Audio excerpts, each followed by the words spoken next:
Welcome to F1 World. In this episode, FIA has promised to drastically improve the safety of Formula One cars in 2021. Tethers will be mandated for rear wing and rear impact structures. The FIA has promised to drastically improve the safety of Formula One cars in 2021 by greatly increasing the strength of the chassis. The mandatory crash tests that each team must pass are about to become more rigorous, with the car having to deal with much more stress than the previous years. In order to facilitate the stronger chassis, the minimum weight of the cars will increase by 7 kilograms next season.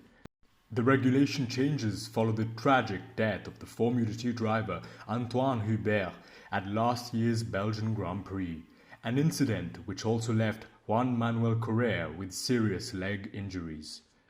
Another change for the 2021 season was noted, with the FIA confirming that tethers will be mandated for rear wing and rear impact structures. These tethers will be similar to what is already used on the wheels.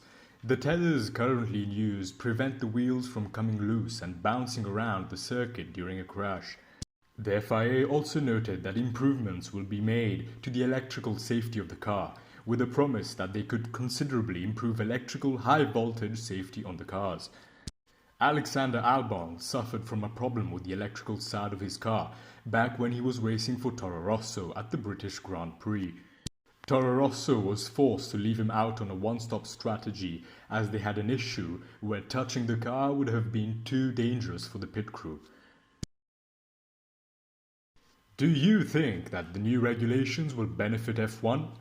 Let me know in the comment section, and if you like this video, feel free to subscribe for more detailed videos on the F1 world.